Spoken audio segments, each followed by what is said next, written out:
This is Harry Murray at Murray's Fly Shop in Edinburgh, Virginia. Let's do a podcast on what I anticipate the smallmouth fishing and the trout fishing being for this coming month.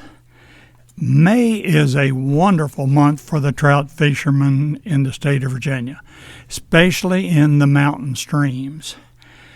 We have the Light Cahill hatch the whole month, and on many of the streams, this is a very heavy hatch.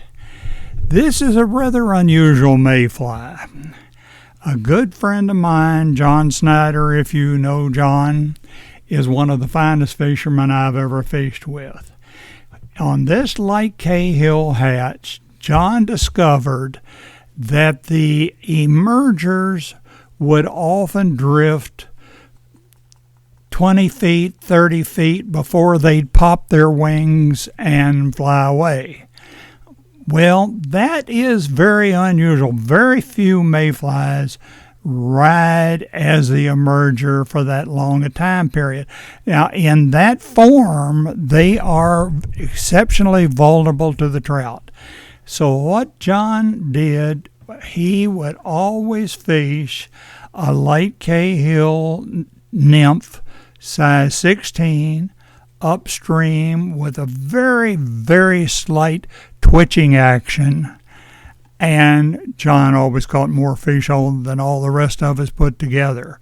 So that's one thing that happens in May, that if you're observant, you'll see this going on. You'll actually see the trout rising to the dries that make it to the surface. So you'll see the dry Light Cahills in the air. You'll see the fish feeding to it.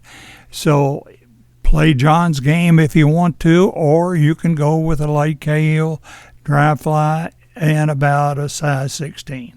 Now, in addition to the Light Cahill, we get the little Yellowstone flies, and this is going to be one of our heaviest hatches this year. We haven't lost a lot of the nymphs because of the rock rolling floods that we get sometime around after the first of the year.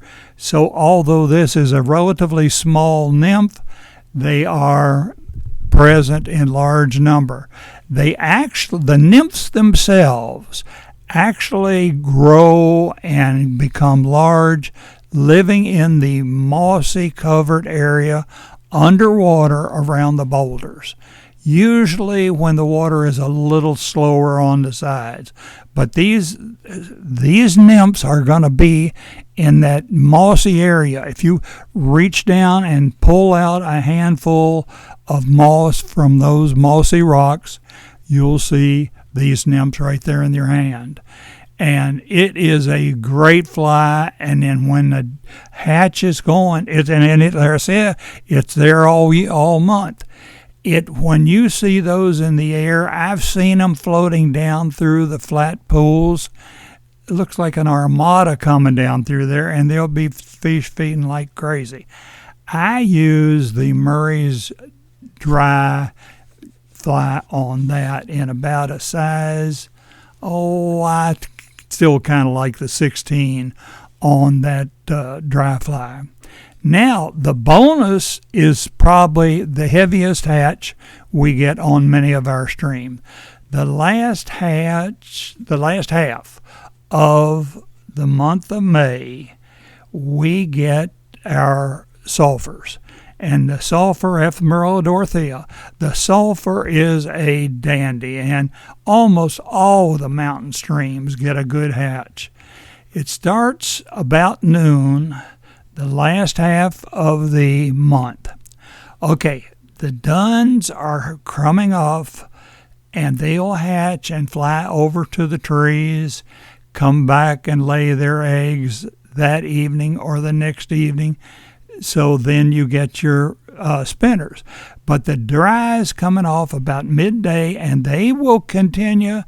The Latort, for instance, they'll be going till it's so dark you can't see what you're doing.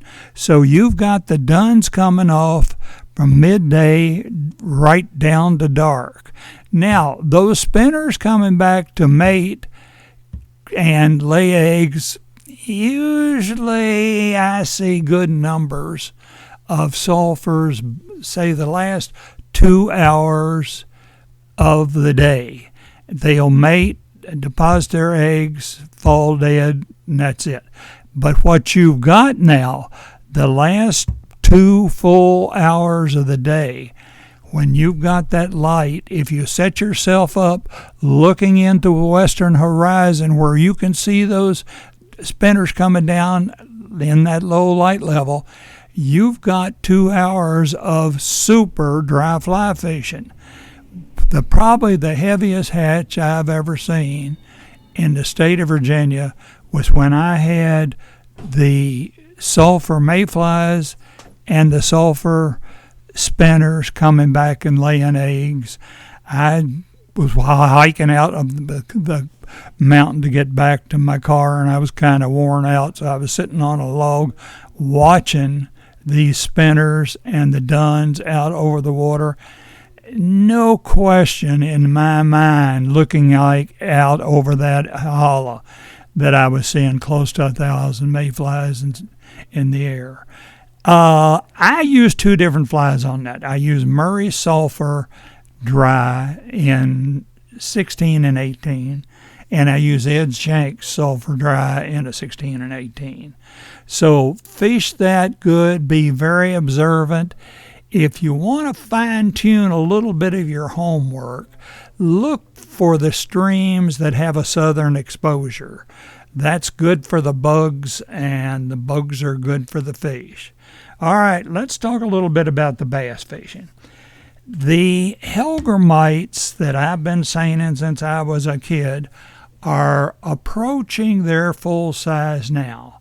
They will reach up to 3, maybe close to 4 inches at maturity. Now, it takes 3 years for that guy to grow from there, from the nymph all the way up to the adult. They're not really hatching out in the adult form just yet, but they are very active in the riffles. Now, I've experimented on these. I really have no question in my mind. The Murray's Heavy Black hellgrammite is my favorite of all nymphs, especially for the smallmouth bass. I catch more fish on that, and the people in my classes on the Shenandoah River, our bass classes, more people catch fish on that than anything. Now, you've got 2 options in fishing that.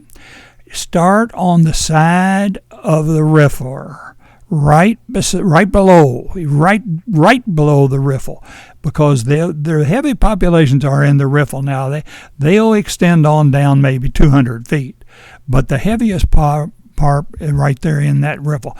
Start right below the riffle, wade across the riffle, cast across stream, and just swing them right down through the bottom like you would a streamer.